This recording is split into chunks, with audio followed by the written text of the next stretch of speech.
పేరు మేకల రాములు యాదవ్. నేను జాతీయ యాదవ్ క్లబ్ పోరాట సమితి జాతీయ అధ్యక్షుడిని. నాతో పాటు తెలంగాణ రాష్ట్ర అధికార ప్రతినిధి గుడిగ శ్రీనివాస్ యాదవ్, అదేవిధంగా మా గ్రేటర్ హైదరాబాద్ యూత్ అధ్యక్షుడు శ్రీశైలం యాదవ్, అదేవిధంగా రాష్ట్ర కార్యదర్శులు మరి వీరేందర్ యాదవ్, శ్రీశైలం యాదవ్లు ఇవాళ తెలంగాణ రాష్ట్ర ప్రభుత్వానికి జాతీయ యాదవ్ క్లబ్ పోరాట సమితి తరఫున మేము కొన్ని డిమాండ్స్ చేస్తున్నాం. ఏంటంటే ఇప్పుడు ప్రభుత్వం ఏర్పడి దాదాపు నెల 15 రోజులైంది. ఇంతవరకు కూడా మరి నామినేటెడ్ ప్రభుత్వ సలహాదారులు కానీ ఇక ఎమ్మెల్సీలో కానీ మాకు యాదవ్లకు ఇంతవరకు కూడా ప్రాతినిధ్యం కల్పించకపోవడానికి కారణం ఏందని మేము రేవంత్ రెడ్డి ప్రభుత్వాన్ని అడుగుతున్నాం. ఎందుకంటే ఇవాళ ఎమ్మెల్యే ఎలక్షన్స్ ముందు ఉదయపూర్ డిక్లరేషన్ ఏమైందనేది మేము ప్రశ్నిస్తున్నాం.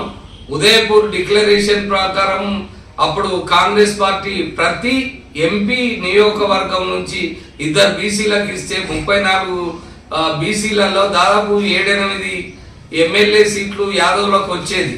కానీ అట్లా కాకపోవడం వల్ల సిటీలనే ఇవ్వడం వల్ల మరి కాంగ్రెస్ పార్టీ సిటీలో ఒక్క సీటు కూడా గెలవకపోవడం వల్ల యాదవ్లకు అన్యాయం జరిగింది.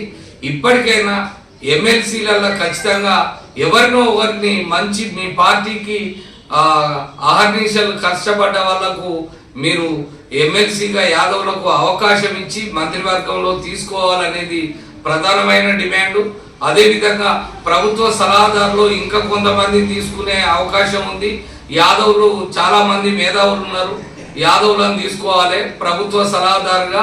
అదేవిధంగా రాబోయే టిఎస్పిఎస్సి మరి మరి మేధావులు చాలా మంది ఉన్నారు యాదవ్లలో, మరి ఒక్కరికి కూడా ఇంతవరకు కూడా భర్తీ చేయని పరిస్థితి ఏర్పడ్డది. మరి ఖచ్చితంగా టిఎస్పిఎస్సి సభ్యులను యాదవ్లను కనీసం 2-3 తీసుకోవాలనేది మేము డిమాండ్ చేస్తున్నాం. అదేవిధంగా మరి కార్పొరేషన్ చైర్మన్లు కానీ ఆర్టీఐ కమిషనర్లుగా కూడా యాదవ్లను తీసుకోవాలనేది, అదేవిధంగా మరి రాబోయే కార్పొరేషన్ చైర్మన్లు కూడా జనాభా ప్రాతిపదికన యాదవ్లకు ఖచ్చితంగా సముచిత స్థానం కల్పించాలి. రాబోయే ఎంపీ ఎలక్షన్లో మరి 17కి 2 తక్కువ కాకుండా ఎంపీ టికెట్లు కాంగ్రెస్ పార్టీతో పాటు మిగతా పార్టీలు అందరూ కూడా ఇవ్వాలనేది మేము జాతీయ యాదవ్ క్లబ్ పోరాట సమితి నుండి డిమాండ్ చేస్తున్నాం. అదేవిధంగా మరి కాంగ్రెస్ పార్టీ మేనిఫెస్టోలో యాదవ కార్పొరేషన్ బడ్జెట్తో కూడిన యాదవ కార్పొరేషన్ ఇస్తాం అని చెప్పింది. మరి 2వ విడత గొర్రెల పంపిణీ గురించి కూడా అదేవిధంగా ఎస్ఎన్టీ రిజర్వేషన్ కూడా పెట్టిండ్రు. మరి ఇంతవరకు ఆ పరిస్థితి ఆ మాట కూడా ఎత్తడం లేదు. మరి భవిష్యత్తులో ఇస్తారు అని మేము ఏ ప్రభుత్వానికి కానీ రేవంత్ రెడ్డి ప్రభుత్వానికి కానీ ఇది గతంలో ఏ ప్రభుత్వానికి కానీ మేము ఎప్పుడు వ్యతిరేకం కాదు. మీరు ఇవ్వకపోతే మేము కొట్లాడతాం, కొట్లాడి తెచ్చుకునే హక్కు కూడా మాకుంది.